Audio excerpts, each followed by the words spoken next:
Big breaking news নিয়ে আপনাদের মধ্যে আমি উপস্থিত হয়েছি।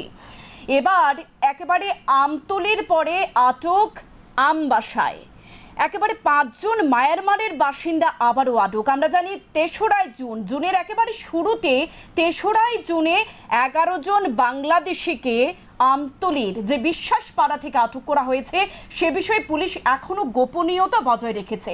দেখা গেছে সেই ১১ জনের মধ্যে সকলের পায়ে ক্ষতচিহ্ন রয়েছে। দেখা গেছে তাদের একেবারে একটি বাড়িতে ভাড়াটিয়া হিসেবে থাকতে দেখা গেছে দীর্ঘদিন ধরে।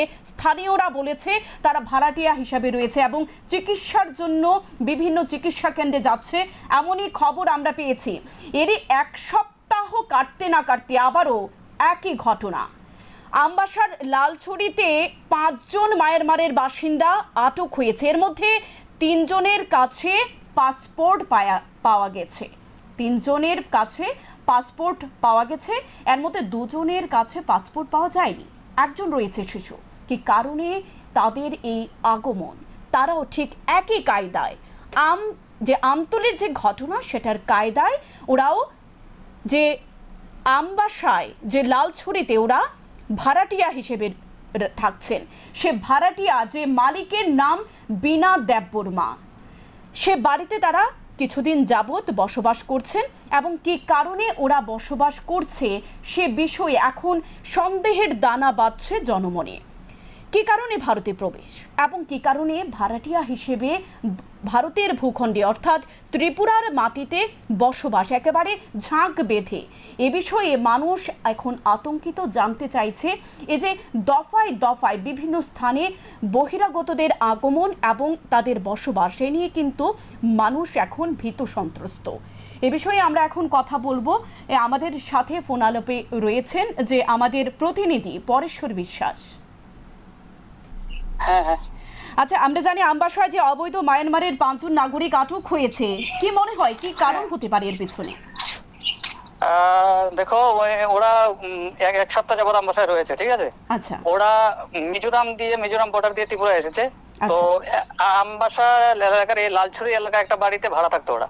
আচ্ছা, তো বাড়ির মালিকও এই জায়গায় থাকে না, অন্য জায়গায় থাকে। ওই জায়গায় বাড়িতে ওরা আছে। ওই এলাকাবাসী একটু সন্দেহ হয়েছে। সন্দেহ হওয়ার পর আমবাসা থানা খবর দেওয়া হয়েছে। আমবাসা থানা পুলিশ আজ সকালে গিয়েছে ওখানে যাওয়ার পর দেখলো যে ওরা আধার কার্ড দেখাইছে, কিন্তু আধার কার্ড কোনো ভুয়া আধার কার্ড।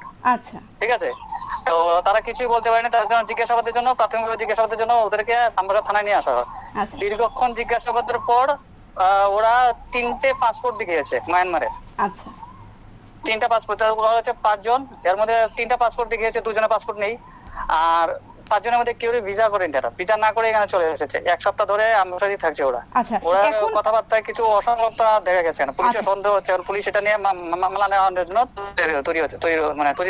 মামলা নেওয়ার জন্য তৈরি হচ্ছে। আচ্ছা, আমরা দেখতে পেয়েছি কিছুদিন পূর্বে যে আমতলিতে বিশ্বাসপাড়াতে ১১ জন বাংলাদেশি আটক, এখন আবার আমবাসাতে মায়ানমারের নাগরিক আটক। কি হতে পারে? কেন ভূখণ্ডে প্রবেশ তাদের?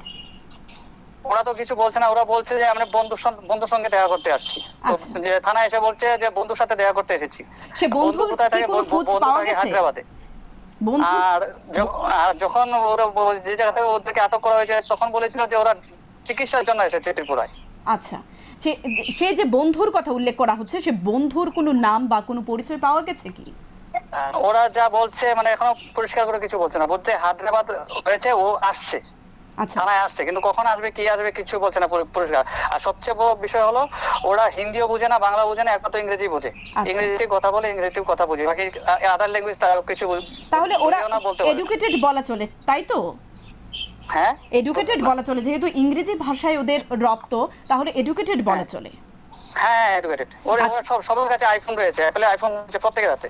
আচ্ছা, এই যে বীণা দেববর্মার বাড়িতে যে বাড়ির মালিক, তাদের বাড়িতে বললেন 1 সপ্তাহ ধরে রয়েছে, সে বাড়ির মালিকের কি খবর? বাড়ির মালিক কি বলছেন? বাড়ির মালিক তো এখানে থাকে না। বাড়ির মালিক যতটুকু জানা গেল বাড়ির মালিক সাবরুমে থাকে। আচ্ছা, তো যে বীণা দেববর্মার বাড়িতে যে ওদেরকে যে বাড়িতে পাওয়া গেছে, ওই বাড়িটা হচ্ছে কি আমরা যে সাধারণত হোটেলের রুমগুলি যেভাবে দেখি, আচ্ছা, হোটেলের রুমের মতো তৈরি করে রাখা হয়েছে। প্রত্যেকটা রুমে তারা 5 জন, প্রত্যেকটা 3টা রুম না 4টা রুম মিলিয়ে তারা 5 জন ওই রুমটিতে রয়েছে। অন্য কোনো ফ্যামিলি নেই, ওরাই আছে।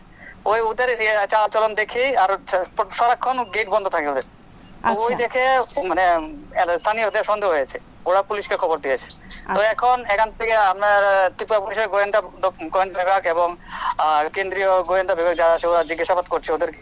ঠিক আছে, অসংখ্য ধন্যবাদ আপনাকে সময় দেওয়ার জন্য অসংখ্য ধন্যবাদ। দর্শক বন্ধুরা, এতক্ষণ আপনারা শুনতে পেলেন আমাদের প্রতিনিধির যে কথা, তাতে বোঝা যায় যে ভাষাগত একটা প্রবলেম হচ্ছে পুলিশের তদন্ত প্রক্রিয়া চালানোর ক্ষেত্রে। এবং আরেকটি আমতলী ঘটনার সিমিলারিটি আমরা দেখতে পাই যে আমতলীতেও যে বাংলাদেশে আটক হয়েছিল সেখানে দেখা গেছে যে চিকিৎসার জন্য ভারতে প্রবেশ। এবার মায়ানমারের ঘটনার ক্ষেত্রেও দেখা যাচ্ছে চিকিৎসার জন্য ভারতের প্রবেশ। একই কায়দায় ভারতে প্রবেশের একটি চিকিৎসা কেন্দ্রিক ভারতে প্রবেশের একটি রাস্তা খুঁজে পাচ্ছে বহিরাগত অনুপ্রবেশের ক্ষেত্রে। আমরা এই বিষয়ে আরও কিছু আপডেট সংগ্রহ করে আপনাদের সামনে তুলে ধরব। সে পর্যন্ত আপনারা স্যান্দন টিভি